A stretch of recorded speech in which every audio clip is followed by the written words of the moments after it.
Olá, turma! Estamos de volta para o nosso terceiro módulo do primeiro dia do minicurso Genética rima com Didática. Deixa eu ajustar aqui. Bom, sem mais delongas, vou lá compartilhar a tela para a gente começar esse terceiro módulo, desculpem, que é sobre a metodologia de ensino. Né? Quando a gente conversou sobre a introdução lá da didática, eu mostrei a vocês que didática é um ramo da pedagogia que envolve vários aspectos do fazer pedagógico. Os objetivos, os procedimentos, a metodologia, desculpe, o planejamento, a avaliação. E nesse momento a gente vai ver no terceiro módulo desse minicurso a questão do método, certo? Já fizemos o primeiro módulo, que foi sobre a teoria da instrução e do ensino, o segundo, paradigmas do conhecimento, e agora estamos com os métodos de ensino. Ainda vamos ver o planejamento escolar, a avaliação escolar, prática, modelo didático do DNA. Lembrando que quando a gente fala escolar, é uma instituição de ensino. Isso a gente está no campo teórico que pode ser aplicado na educação infantil, no ensino fundamental 1 ou 2, no ensino médio, no ensino superior. Os métodos de ensino, né? Conceito de método. Logo lá no começo, quando a gente estava estudando sobre método, eu comentei que método vem do latim, da palavra métodos, que significa uma via para a realização de algo. Que algo é esse? O algo são os currículos, né? O conteúdo. Currículo é o conteúdo do que a gente vai ser, o que a gente vai ensinar, né? O que está dentro do processo de ensino. Então, métodos são as vias pelas quais vamos caminhar para poder chegar nesse currículo, né? É o caminho para atingir um objetivo. É a organização de uma sequência de ações com uma finalidade pedagógica. Todos nós temos um método de vida, né? Temos as formas pelas quais vamos guiando as nossas ações para atingir determinado fim. Bom, de uma forma bem prática. A minha finalidade é chegar na universidade. Então, eu preciso de um método. Qual é meu método? Eu tenho que pensar. Eu tenho que acordar. Se eu for de ônibus, eu tenho que me acordar umas 2 horas antes, né? Dependendo, se você for ali para aquele terminal de Tancredo Neves, tem que ser umas 3 horas. Bom, se eu for de carro, se eu pegar um Uber, ou se eu for de carona, eu só preciso me acordar 1 hora antes. Se eu moro junto... Então, assim, tem várias circunstâncias que você vai ter que levar em consideração. A distância que você está da universidade, o meio de transporte que você vai usar. Tem que contar com as imprevisibilidades, né? Se vai chover no dia, se não vai. Que isso daí, de fato, é uma questão que vocês, quando forem ter experiência nas escolas, vão lidar direto, que são os imprevistos. Mas até para saber lidar com os imprevistos, é importante você ter o método. E junto do método, você precisou antes planejar, que é o nosso próximo módulo. Então, método e planejamento são irmãos gêmeos, sabe? Univitalinos, ainda mais, para usar um termo genético. Vamos lá. Então, são medidas, procedimentos e técnicas visando a aprendizagem. Libânio ainda acrescenta que o método é uma reflexão e ação sobre a realidade educacional. Então, o método que eu vou escolher para a turma X, sei lá, do 7º ano A, provavelmente não vai ser o mesmo que eu vou escolher para o 8º ano C. Porque são turmas diferentes, crianças diferentes. Às vezes, o mesmo segmento, né, a mesma turma, se eu estou no 7º A e no 7º B, o método não vai funcionar igual para um e para outro. Por isso que, às vezes, tem professores que dizem, a turma A é tão boa, essa aula deu tão certo com ela, e na turma B, vixe, que turma ruim, não sei o quê, que não conseguiu nem acompanhar. Às vezes, não é a questão de ser boa ou ruim. Lembra quando a gente está falando dos paradigmas, uma visão dicotomizada? Então, assim, vamos acabar com isso. Não tem turma boa, turma ruim. Existe um método adequado para a aprendizagem daquela turma e um método adequado para a aprendizagem daquela outra turma. Se não funcionou, vamos tentar outros. O que não pode é continuar nessas caracterizações, nesses estereótipos e rótulos de tal ou qual turma. Porque, às vezes, depende de uma mudança de hábito e de postura ou de escolha pedagógica do professor. É um vínculo entre o processo de conhecimento e a atividade prática. Isso daí é fundamental. Por quê? A questão do conteúdo, subentendemos que a maioria do professor tem, né? Vamos partir do pressuposto que o professor tem um conhecimento daquele assunto. Ele passou naquele concurso sobre aquele tema ou foi chamado para lecionar aquela disciplina porque ele tem um conteúdo, ele estudou previamente em casa, ele tem uma bagagem sobre aquilo. É o processo do conhecimento. E a atividade prática. O que é que ele vai fazer com esse todo conhecimento? De graduação, de pós-graduação, de mestrado, de pós-doutorado, do que for. Um conhecimento acadêmico gigantesco.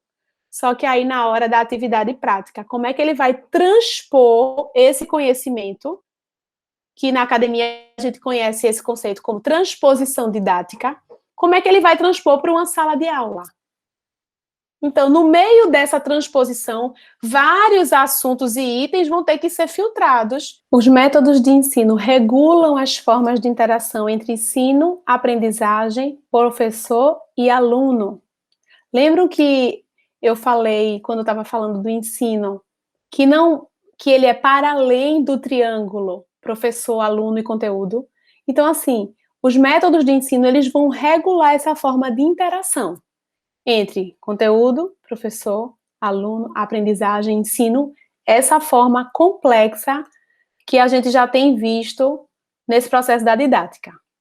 O conceito de método de ensino, ele, em primeiro lugar, de acordo com Libânio, dependem dos objetivos imediatos da aula. Então, se é o levantamento dos conhecimentos prévios, desculpem aí, tem um erro de digitação, levantamento dos conhecimentos prévios, se é a introdução de uma matéria nova, se é a explicação de algum conceito, se é o desenvolvimento de alguma habilidade, se é a revisão de um conteúdo ou a consolidação de algum conhecimento. Aí eu vou trazer um exemplo prático para a gente perceber aqui. Eu vou dar o assunto de organelas citoplasmáticas. Bom, olha aí, um conteúdo que vocês sabem. E que, na verdade, eu aprendi isso na 6ª série. Na minha época, ainda era a 6ª série do primeiro grau. Agora é 7º ano do Fundamental 2. Enfim, mudam as nomenclaturas, mas muita coisa na escola que deveria ser mudada não muda.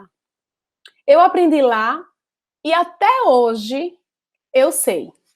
Eu sei o desenho das organelas, eu lembro da célula, lembro da função de cada uma, mitocôndria, complexo de Golgi, retículo endoplasmático liso, rugoso, lisossomos, enfim.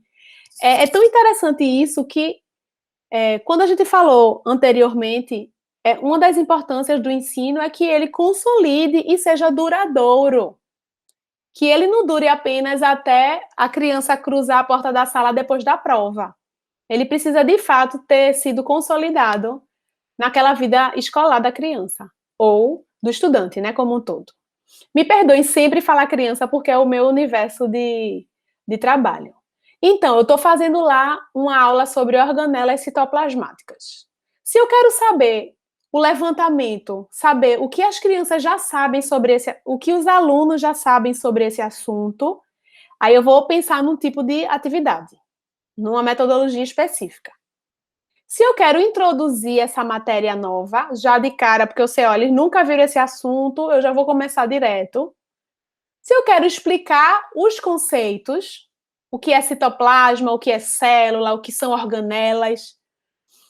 Se eu quero desenvolver habilidades, e aí, de fato, até hoje eu não me esqueci disso, porque o professor, ele pediu para a gente desenhar.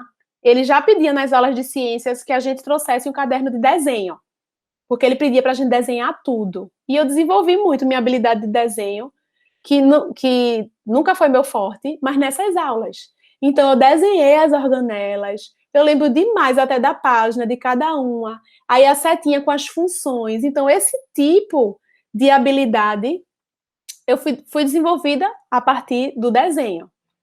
Se é a revisão de um conteúdo, é já um outro tipo de técnica que aí eu vou usar. Se é a consolidação dos conhecimentos. Então, assim, cada tipo de método que o professor vai escolher está atrelado a um objetivo imediato da aula. Isso, em primeiro lugar, é o conhecimento de método, né? Tem que estar vinculado aos objetivos. Em segundo lugar, eles dependem dos conteúdos específicos e dos métodos peculiares de cada disciplina e dos métodos da sua assimilação. Então, os métodos peculiares de cada disciplina, no caso eu vou dar o exemplo aqui do ensino da leitura. Então, o método peculiar, eu posso ensinar a leitura através da silabação, através da fonetização, através de palavras isoladas, palavras completas, palavras significativas, de textos significativos, palavras familiares. Então, assim, esse método eu vou escolher dependendo da minha intenção pedagógica. Retorno aos paradigmas do conhecimento. Porque é interessante a gente perceber que se a gente vai optar por um ensino da leitura partido, beabá, papepi, aí, nesse sentido, eu vou estar tendo uma postura metodológica, pedagógica. Se eu vou entender que a criança vai aprender dentro do contexto, num texto inteiro, que vai ter significado, uma cantiga que ela já tem uma memória afetiva dela, uma parlenda, ou algum texto baseado nas vivências dela, aí eu já estou tendo um outro paradigma educacional diante daquela minha postura, certo? Em terceiro lugar, os métodos dependem dos conhecimentos das características dos alunos. Eu preciso entender qual é a idade do meu aluno, qual é o nível de desenvolvimento mental e físico, quais são suas experiências anteriores. Então, se é numa turma de EJA, cuja maioria ainda não está sabendo ler convencionalmente, eu não vou fazer um texto de distribuir uma matéria de jornal para depois debater. Então, assim, é preciso que a gente tenha um conhecimento do nosso público para poder tomar algumas decisões. Aí volto à relação objetivo, conteúdo e método. O objetivo é a antecipação dos nossos propósitos em relação ao desenvolvimento e transformação da personalidade dos alunos face às exigências sociais e individuais. Então, tem duas posturas aí dentro do objetivo, que é a transformação da personalidade do aluno, algo muito mais subjetivo e interno, e as exigências sociais e individuais, que é algo externo, individuais, inclusive, da coletividade, vamos pensar assim, né? Do grupo formado por indivíduos. Então, precisamos entender que esse objetivo tem que ter um propósito vinculado a essas duas questões. As exigências da sociedade, porque dependendo da sociedade onde a gente esteja, ela vai ter um entendimento sobre aquele método. Funciona, não funciona, não vai fazer, vai fazer. Vou dar um exemplo de Jaboatão, né? Como eu tinha logo no início, se eu não me engano, eu falei. Jaboatão não acredita no ensino remoto, ponto. É um posicionamento do município de Jaboatão. Outros municípios da região metropolitana adotaram aulas online desde o ano passado. É uma postura. E aí, ele, como um governo municipal, cuja esfera da educação infantil e fundamental 1, cabe a eles decidirem, porque o governo federal rege o ensino superior, o governo estadual rege o fundamental 2 e o médio, e o governo municipal rege a educação infantil e municipal. E fundamental 1. Então, assim, Jaboatão acredita no ensino remoto. Então, ele não vai, jamais ele vai utilizar como método de aula videoaulas. Ou reunião via Google Meet, reunião via Zoom. Não vai, isso não vai existir. Ou então, troca de mensagens por grupos de WhatsApp, como outras redes públicas de ensino estão utilizando o meio do WhatsApp por ser mais imediato entre as famílias. Não vão. Então, também depende das exigências sociais. O conteúdo de ensino não é a matéria em si, mas uma matéria de ensino, selecionada e preparada pedagógica e didaticamente para ser compreendida pelos alunos. Então, é uma matéria de ensino. Eu não estou ali, organelas citoplasmáticas, porque é importante a gente saber as funções para a célula para o nosso corpo humano porque elas estão aqui. Não, não é a matéria em si. É uma matéria de ensino. Você tem que saber a matéria. Você, enquanto professor, tem que saber a matéria e tem que saber como ensinar a matéria. O método são formas pelas quais os dois primeiros se manifestam no processo de ensino. Então, eles vão se congregar. Tanto o objetivo quanto o conteúdo precisam estar muito bem estabelecidos para que a gente enquanto professor, defina o método. Olha aí, as 3 peças dessa grande engrenagem que é o ensino, objeto de estudo da didática. Os métodos, formas didáticas e meios organizativos do ensino que viabilizam o atingimento dos objetivos. Isso é só um grande resumo, porque a gente já debateu sobre isso. Então, os métodos são essas formas didáticas que já a gente vai conhecer algumas ou relembrar algumas. Os conteúdos são a base informativa e concreta para alcançar os objetivos e determinar os métodos, né? Conteúdos é a base que muitas vezes já vem estabelecida, né? O conteúdo programático daquela unidade já vem pronta.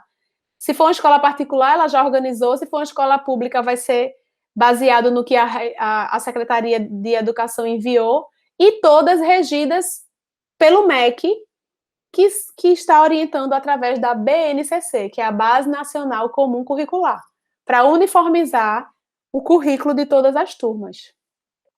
Objetivos são propósitos pedagógicos intencionais e planejados de instrução e educação dos alunos. Então, tem uma intencionalidade.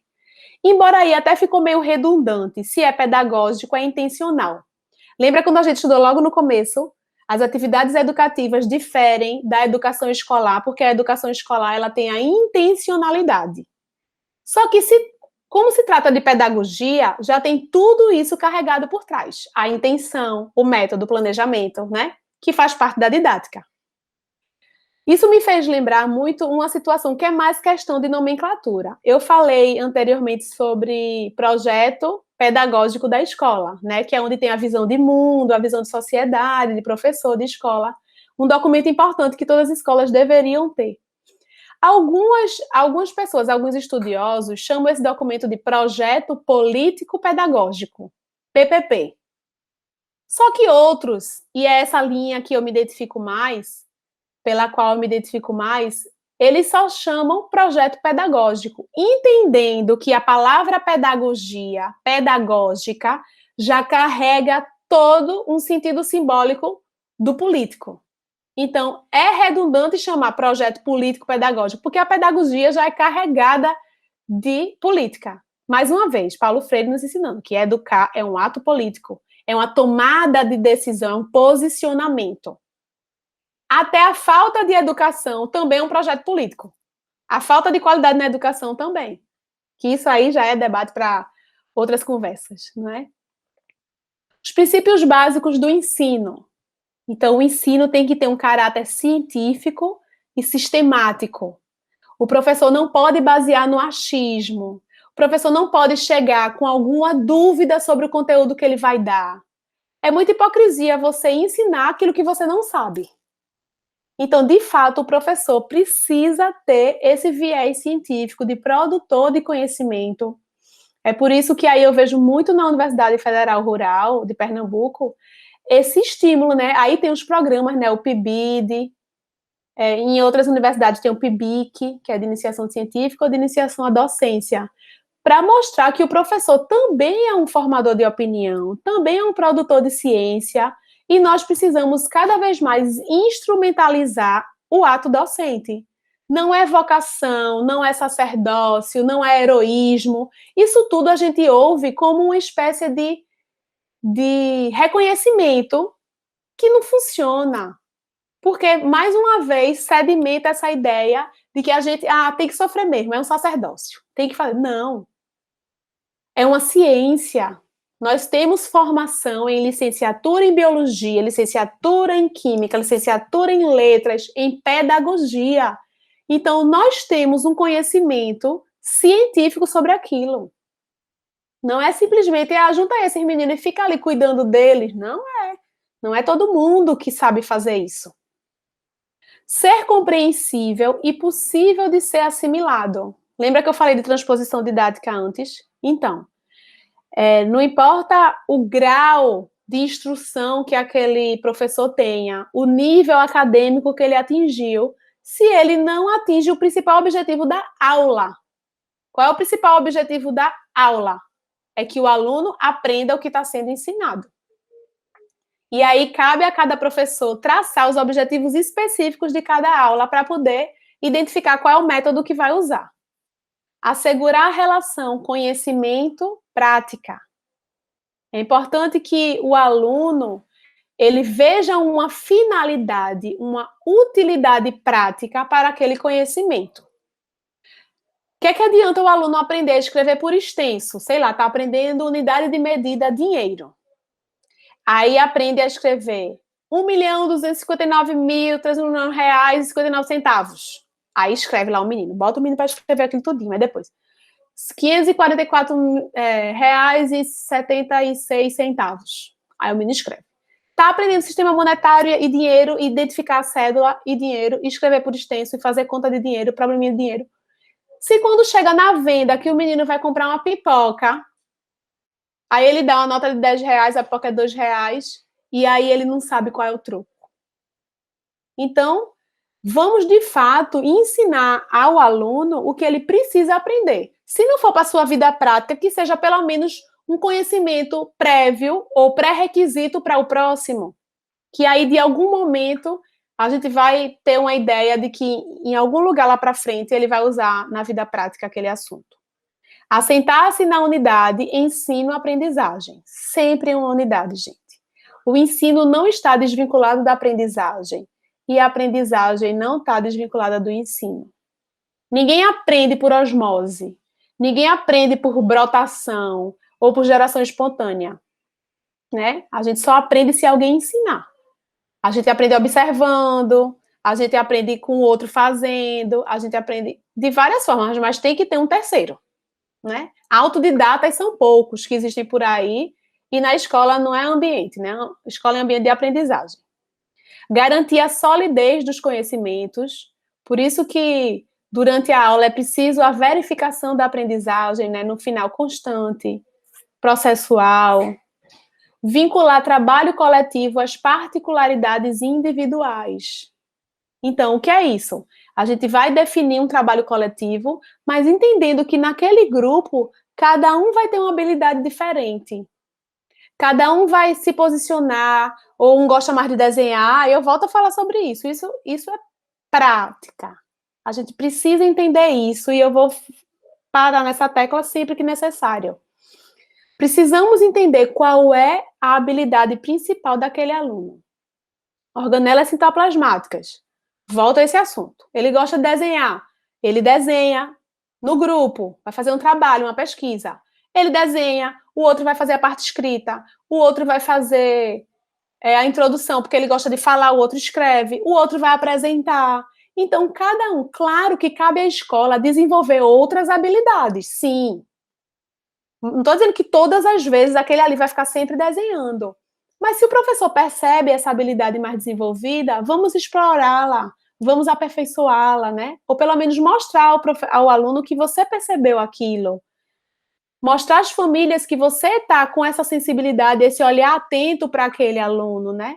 As famílias gostam muito desse retorno. Por mais que no Fundamental 2 e no médio não tenha tanto isso, mas é importante o professor conhecer o seu aluno. Classificação dos métodos de ensino. Os métodos de ensino consistem na mediação escolar, tendo em vista ativar as forças mentais dos alunos para a assimilação da matéria. O processo de ensino tem um aspecto externo e um outro interno. Esse aspecto externo são os conteúdos de ensino, que aí eles já estão definidos, né? Lá no plano de ensino, nos conteúdos programáticos, que já veio estabelecido, o professor já está de posse desses conteúdos. E as condições internas é que o aluno carrega, as condições mentais, as físicas, o cansaço, a fome, a dor de cabeça, a relação familiar em casa, no caminho as contrariedades que teve. Então, assim, são tantos pormenores, tantas situações que implicam nessa situação do ensino, tanto do aluno quanto do professor.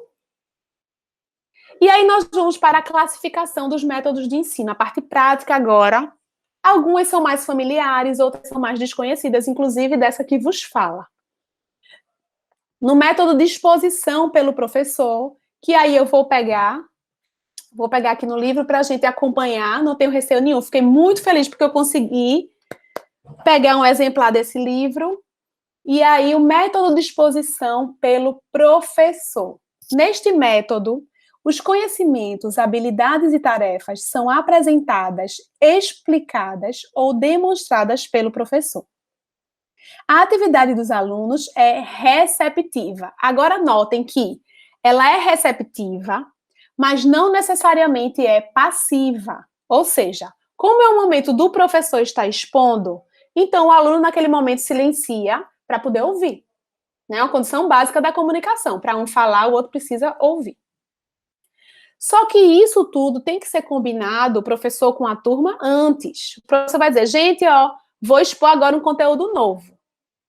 Anotem as perguntas e as dúvidas no papel, ou na mente, ou no celular. Quando eu terminar, eu vou abrir para o debate. Ou então, dependendo do jeito do professor e da dinâmica dele, que cada um tem a sua, e aí não tem certo e errado, e tudo bem. Então, aí o professor vai dizer, gente, à medida que eu for falando, se surgir alguma dúvida, levanta a mão que a gente vai dialogando e introduzindo os conteúdos. Ok, mas isso precisa ser acordado para a turma entender o que é que o professor está querendo. Eles não vão adivinhar, né?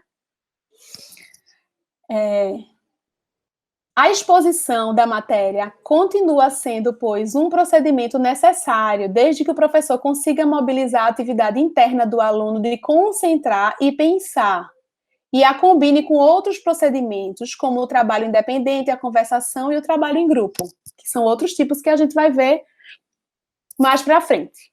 A exposição verbal. Dentro do método de exposição pelo professor, tem a exposição verbal. A exposição verbal ocorre em circunstâncias em que não é possível prover a relação direta do aluno com o material de estudo. Não deu tempo de preparar o slide, o vídeo não subiu o link, ou então as fichas não tiveram tempo de ser rodadas. Algumas situações que não tem como o material concreto, o material de estudo, ou o menino deixou, a turma toda esqueceu o livro em casa, sei lá. Ou então estava no online e depois passaram para o presencial, voltou para o online, ficou os livros tudinho na escola, os meninos estão em casa. Bom, gente, eu estou falando aqui exemplos de hoje. Mas em tempos, eu não posso dizer nem normais, né? Mas em tempos pré-pandêmicos, isso tudo era realidade, né? Era passível de ser real.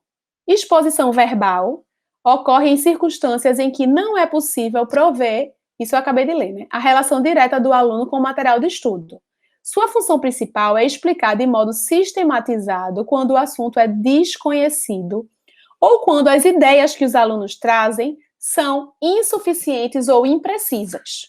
Quando o professor percebe, epa, tá ali no debate ou tá no GVGO, que a gente vai explicar já já, e aí você vê que tá gerando muita dúvida, muita imprecisão, muita informação truncada para, gente, vamos conversar aqui.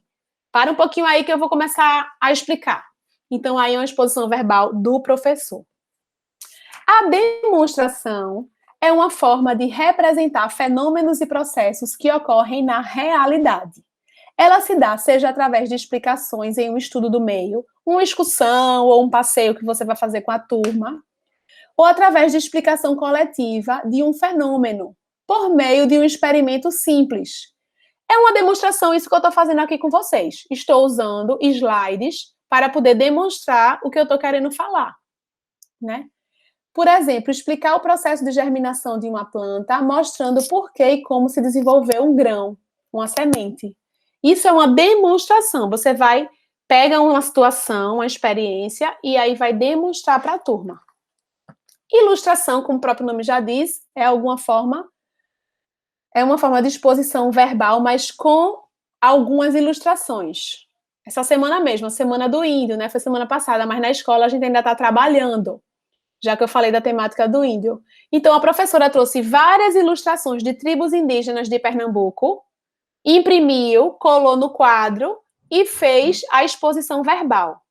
É um tipo de exposição verbal, mas que está utilizando a ilustração. É diferente da exposição verbal propriamente dita, porque nessa exposição verbal não tem material de apoio nenhum.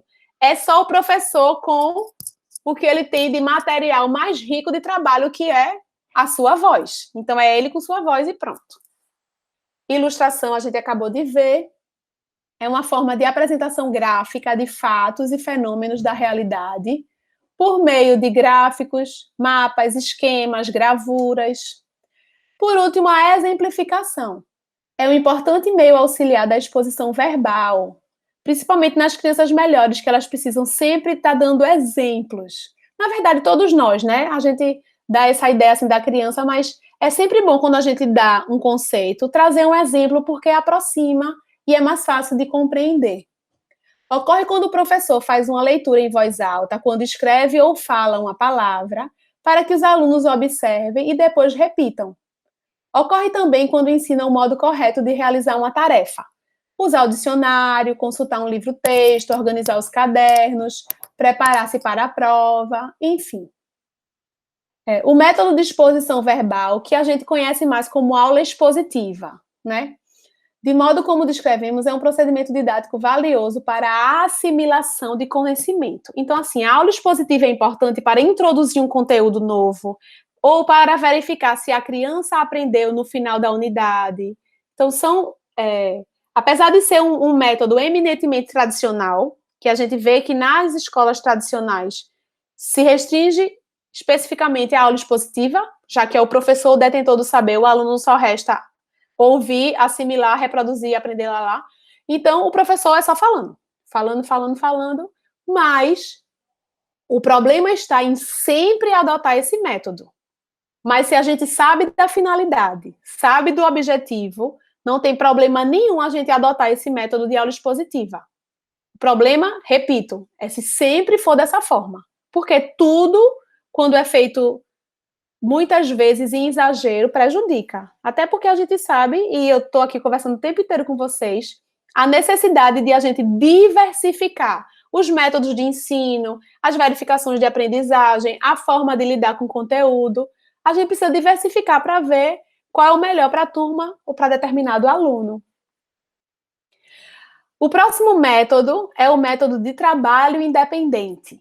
Como o nome já está dizendo, é uma atividade individual, né? O método de trabalho independente dos alunos consiste de tarefas dirigidas e orientadas pelo professor para que os alunos as resolvam de modo relativamente independente e criador. O trabalho independente pressupõe determinados conhecimentos, compreensão da tarefa e do seu objetivo, o domínio do método de solução, de modo que os alunos possam aplicar conhecimentos e habilidades sem a orientação direta do professor. Então, é uma atividade de revisão, é uma produção textual sobre o tema que foi debatido, né? O trabalho independente pode ser adotado em qualquer momento da aula, como tarefa preparatória, tarefa de assimilação de conteúdo, ou como tarefa de elaboração pessoal, que é o que a gente vai ver aqui nos próximos tópicos. Tarefa preparatória, como o nome já diz, vai preparar você para alguma outra situação. Os alunos escrevem o que pensam sobre o assunto que será tratado, colhem dados e informações, respondem um breve questionário ou teste, fazem uma redação sobre um tema. Essa tarefa serve para verificar as condições prévias do aluno. Então, é uma tarefa preparatória. Vai lá o tema de genética sobre as leis de Mendel. É só o que me vem à cabeça. Então, eu quero saber o que é que os alunos sabem sobre Mendel. Quem foi Mendel? A biografia dele. E aí, obviamente, se de cara a gente chegar e já ir falando, eles não fizeram essa pesquisa. Mas se você sabe que vai dar aquela aula na próxima semana, hoje, no final da aula, vocês já vão dizer, gente, eu queria que vocês escrevessem uma redação sobre quem foi Mendel, ou então a biografia de Mendel, para a próxima aula que a gente vai debater e trazer. Quando for na próxima aula, Mesmo que a totalidade não traga, mas 1, 2, 3, uns 5 trazendo, já dá para quem trouxe expor, porque a biografia não vai mudar, né? Expor o que trouxe e ali você já fez uma tarefa preparatória. Foi independente porque o aluno fez em casa de uma forma individual. Tarefa de assimilação do conteúdo. São exercícios de aprofundamento e aplicação dos temas já tratados.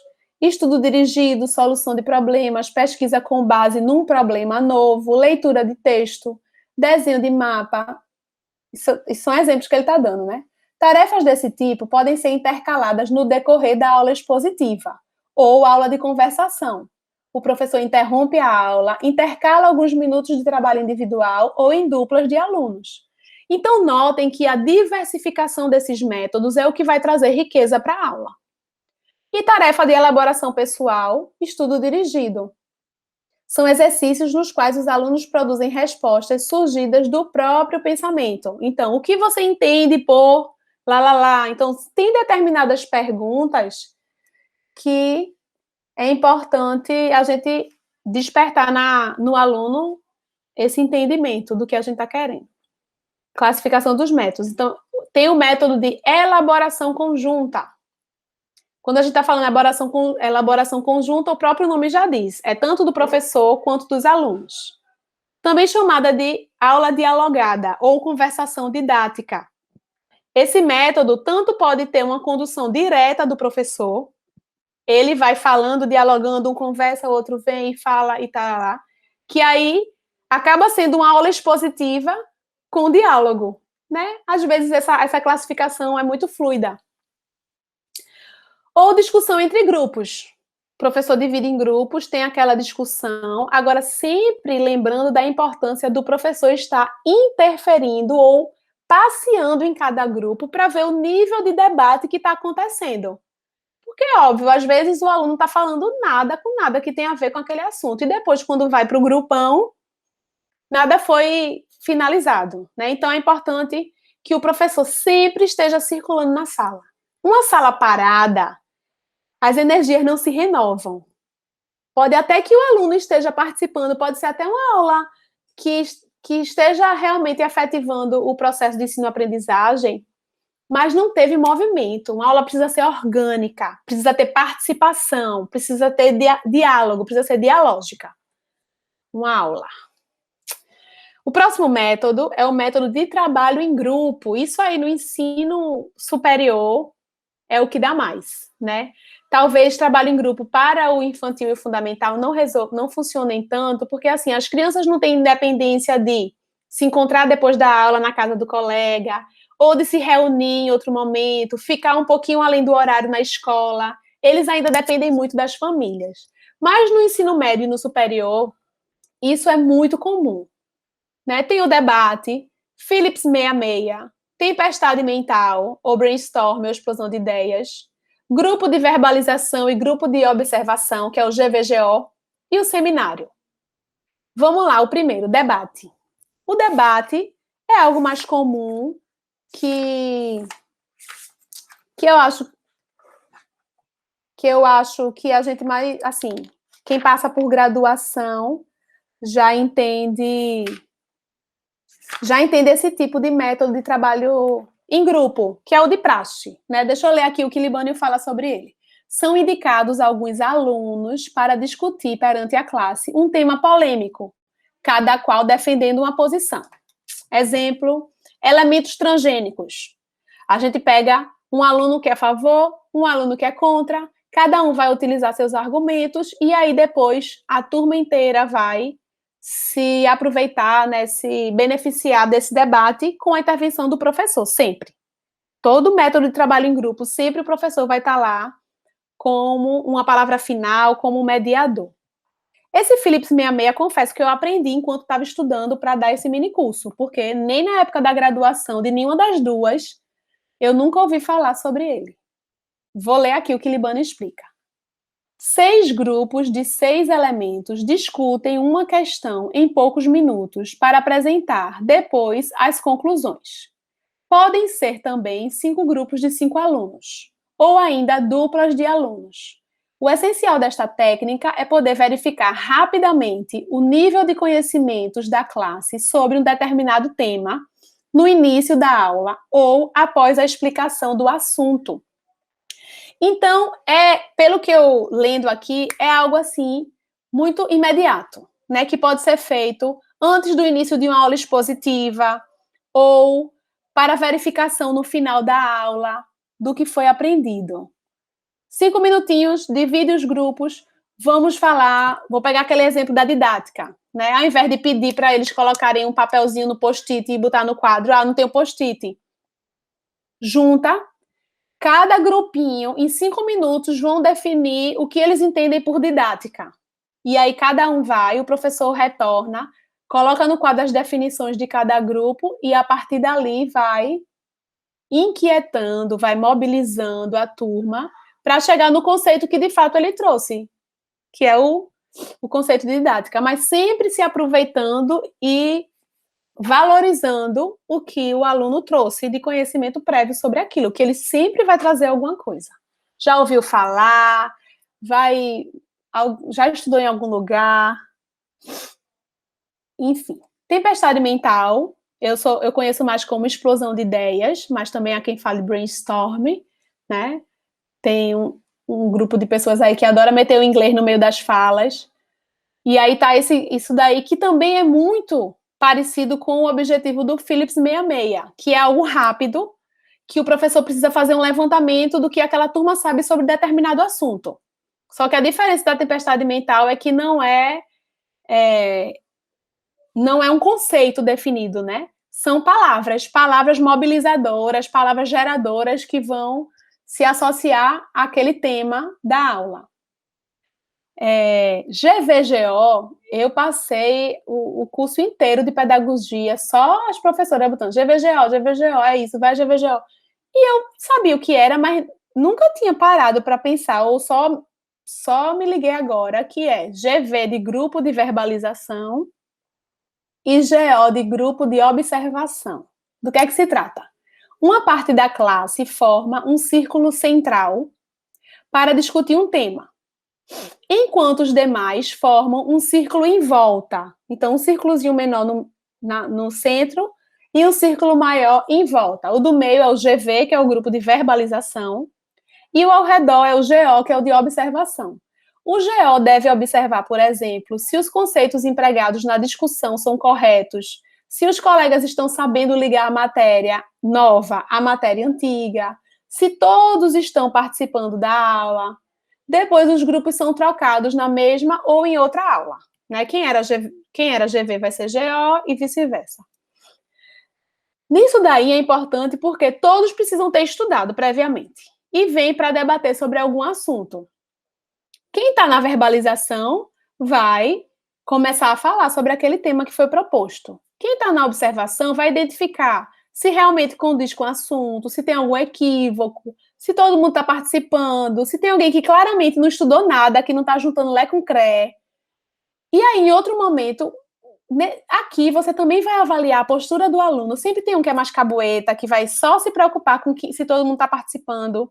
Um outro que é mais sério, que realmente vai levar em conta o contexto ou o conteúdo que está sendo analisado. Vai ter aquele que não interfere ser no GV nem no GO, que não vai se mobilizar. Então, assim, o professor vai estar ali no papel de instigar. Fulaninho, aquele que não vai falar. E aí, o que é que você acha disso? Cicraninho, como um mediador mesmo de uma entrevista. Seminário é aquele que a gente está mais acostumado, né? Principalmente quem tem alguns professores que já são conhecidos por só passar seminário. Se bobear, a gente passa o período inteiro só assistindo o seminário dos colegas. A aula que é boa, a gente não vê, não ouve a voz do professor. Ele só está lá para observar os grupos. No primeiro dia de aula, ele já divide os grupos. Aí depois é o semestre inteiro só seminário. Bota o seminário para frente. Se tiver uma intencionalidade naquilo, um objetivo correto, coerente, para aquele tipo de método, ok. Né? Eu não estou aqui criticando nem julgando a postura de professor nenhum. Mas, de fato, se é sempre aquele mesmo método, acaba se tornando cansativo, o que era para ser algo prazeroso. Um aluno ou grupo de alunos prepara um tema para apresentá-lo à classe. é uma modalidade de aula expositiva ou conversação realizada pelos alunos. Bem no início, antes dos slides, a gente apresentava com cartaz, né? Cartolina, e botava no quadro, e a gente ia apresentando e tal. Aí, com a modernização do ensino, com as tecnologias e tudo, os seminários agora são basicamente com apresentação de PowerPoint, né? Libânio também traz a classificação do método de ensino em atividades especiais, que são extracurriculares, porque não está dentro lá do plano de ensino, mas que são importantes para consolidar, né, atividades como estudo do meio. É importante a criança se identificar com a escola, onde é que ela está inserida, o aluno, né? A universidade, o bairro, a comunidade ao redor, quais são as necessidades, qual é o perfil.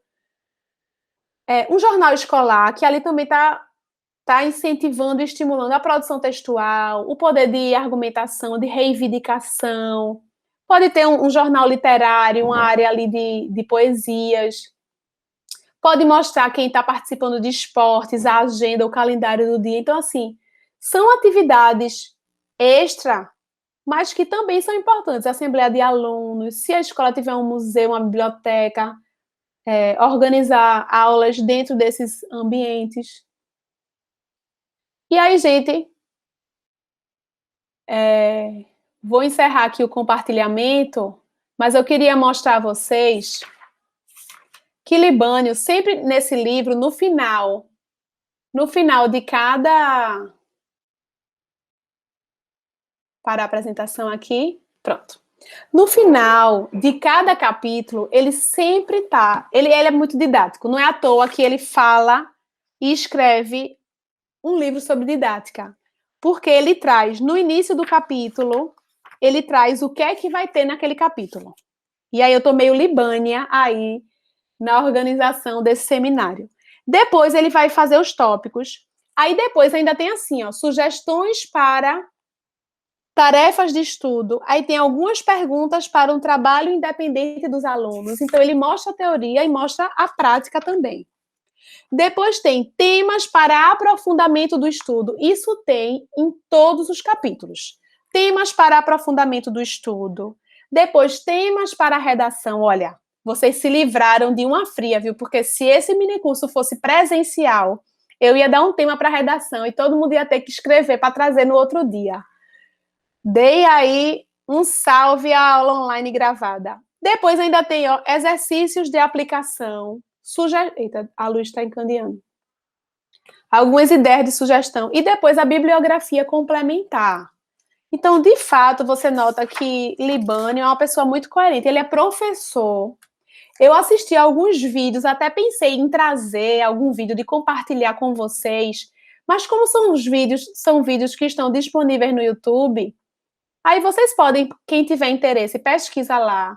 Tem um momento em algum sindicato dos professores de São Paulo, ele dá uma palestra bem interessante. É só botar lá, palestra de José Carlos Libânio, que ele aparece com toda a sua didática para poder conversar. Então é isso. O nosso módulo sobre método de ensino termina aqui, junto com o primeiro dia do minicurso, né? É amanhã, quarta-feira, segundo e último dia. A gente vai seguir com os módulos. Deixa eu pegar minha fila aqui. Os módulos, o módulo 4, planejamento escolar. O módulo 5, avaliação escolar. E, por fim, a parte prática, que é um modelo didático de um DNA, que a gente vai fazer juntinho aqui para vocês, se tiverem algum dia a oportunidade de trabalhar em alguma turma, em algum nível de ensino, vocês também vão estar com essa oportunidade, viu? Muito obrigada pela presença, por estar aqui comigo até esse momento, depois de quase 3 horas, a gente debatendo e conversando sobre um tema tão, tão interessante, tão instigante, que é a didática. Tchau, tchau, gente. Até amanhã.